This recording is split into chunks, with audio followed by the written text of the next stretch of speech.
So perpetual war is very useful to these people. To this slime bag who's president now, George E. Bush, he wants war all the time. Except this last one isn't going that well, so he's cooled back a little. But war suspends the critical judgment of people. They all rally around the leader. You know, the Germans were doing that, or some segment of Germany was pushing that line. It was called Führerprinzip, right? The leadership principle. That in the Führer, in the leader of the state, there's the embodiment of the state. And what he says is it. That's the expression of our very souls. As Rudolf Hess said about Adolf Hitler at the big Nuremberg rally, he says, do not search for Adolf Hitler with your brains. You will find him with your hearts. Adolf Hitler is Germany, and Germany is Adolf Hitler. And in American idiom, that's sort of what we're getting here. No, I mean, it's that Americans wouldn't go quite for a line like that. But it's say, trust our leader. We have to do this. We're facing these dangers, and we all have to rally, support our troops, blah, blah, blah. And check your brains at the door. Check your critical facilities, and any expression of critical intelligence will be treated as a manifestation of lack of patriotism and treason and cavorting with the terrorists. That's the kind of line that they're trying to feed us. Well, perpetual war, perpetual crisis does that. It's also a way of covering domestic sins, you know.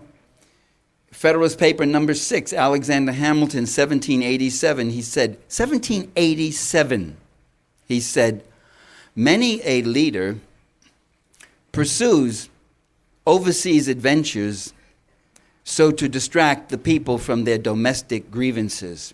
Does that sound familiar at all?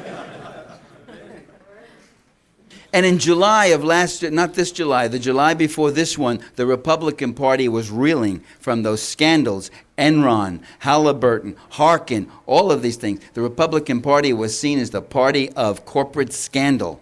And two of their top leaders, the president and vice president, both implicated in insider trading, so obviously refusing to cooperate, refusing to hand over documents. In July of 2002, by November, by October rather, the airwaves were filled with war talk. Iraq, war talk. The Republican Party now reemerged as the party of defense, patriotism, a strong America protecting us from this mortal threat, this imminent danger, Saddam Hussein, who is going to attack us any day with weapons of mass delusion.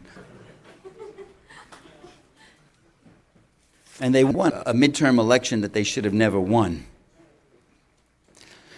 Along with maintaining superpower status and along with these domestic advantages, another domestic advantage, let me mention, as you know, is making the war against democracy, because democracy is a real challenge to capitalism.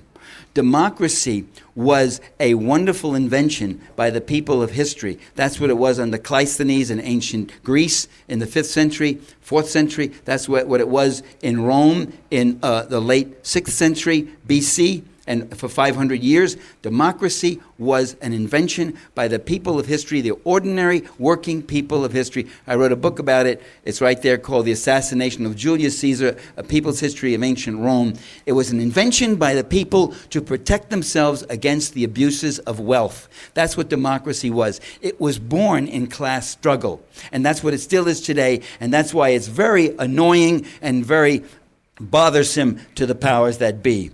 And a way to get around it is to circumscribe it, to limit it, to intimidate people, to pass repressive laws, all again under the guise of protecting you and saving you from some terror. And we hear that the terrorists are after us because we're rich, we're prosperous, and we're free. And they hate this about us. But you know what? I've been doing some reading.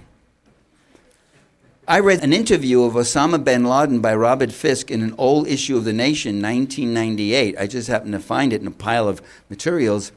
And he says, America is the demon and is our enemy because they have betrayed us, they've come here, they've destroyed our way, they've undermined us. The guys who tried to blow up the World Trade Center and killed, how many, 200 people the first time, remember in 1993 when they went on trial?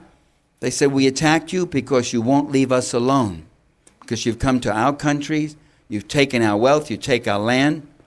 That's what they say. They don't say it's because, oh, we're just so jealous of you. You got everything and we got nothing. They say, we just want you to leave us alone. We want you to get your boot off the back of our neck. That's why they do this. So I know the best way we could fight terrorism is by undermining and getting rid of the causes of terrorism, by leaving those people alone and helping them in their popular movements and in their attempts to build a better life instead of supporting their oppressors and becoming their oppressors.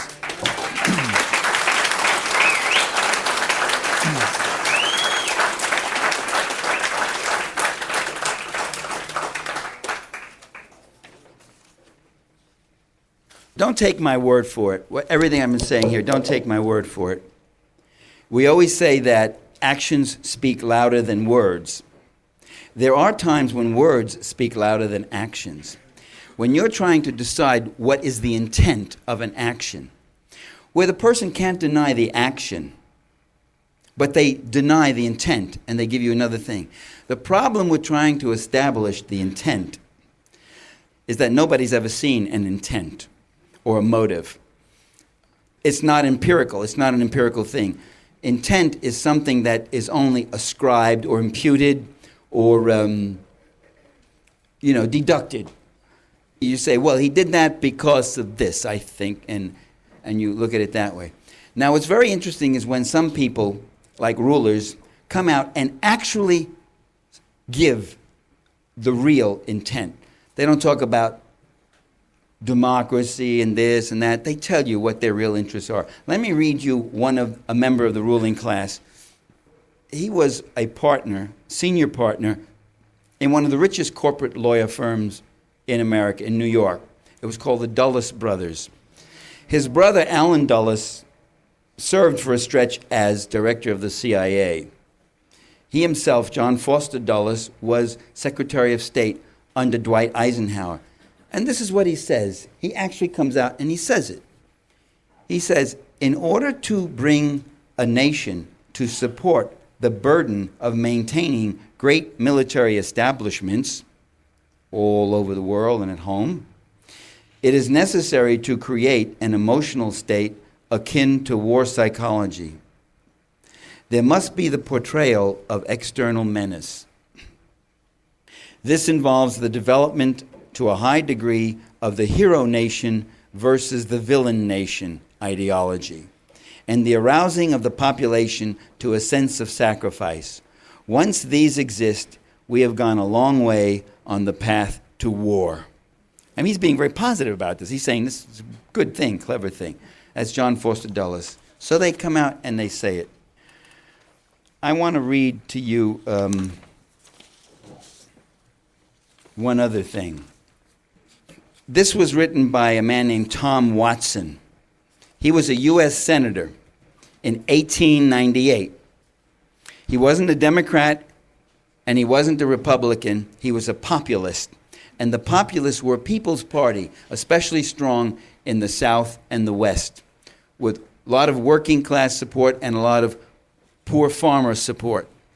And they had actually elected a few senators, and they also elected a few governors and some members of the House of Representatives. Watson was a senator at this time. In 1898, that's when the U.S. went into this war against Spain to grab Cuba, Puerto Rico, Guam, and the Philippines and become an empire. But that isn't the story they fed to the people. They said, we got to go in just to help the poor Cubans who are being mercilessly treated by the Spaniards. So that's why we're doing this, just because we're so upset about the Cubans and their cotton and their tobacco and their sugar and the Philippines, which they never mentioned at all. They just went and sent an army and a fleet to the Philippines. Well, the war hype got stirred up, and this is what Watson observed, and this is what he wrote. The Spanish War has finished us reformers. The blare of the bugle drowns the voice of the reformer. Who gets the benefit of the war? This is Watson. The bond seekers, the capitalists, the railroads. National bankers will profit by this war. The new bonds give them the basis for new banks, and their power is prolonged. The privileged classes all profit by this war. It takes the attention of the people off economic issues and perpetuates the unjust economic system they have put upon us. Politicians profit by the war. It buries issues they dare not meet. What do the people get out of this war? The fighting and the taxes. What is the United States doing in this war with Spain in the first place? True, Spain is oppressing Cuba, but so is England oppressing Ireland, Egypt, and India. This is 1898 now. France is oppressing Siam and Madagascar. Turkey is oppressing Armenia. Should we then take up arms against the oppressors of the world? We would more likely end up by becoming oppressors ourselves. The Spaniards and Cubans were bushwhacking one another and killing from 3 to 5 men at a battle. We have gone down there and killed more people in 3 months than they would have killed in 13 years. If they were starving before, who feeds them now? What are we going to get out of this war as a nation? Endless trouble, complications, expense. Republics can't go into the conquering business and remain republics.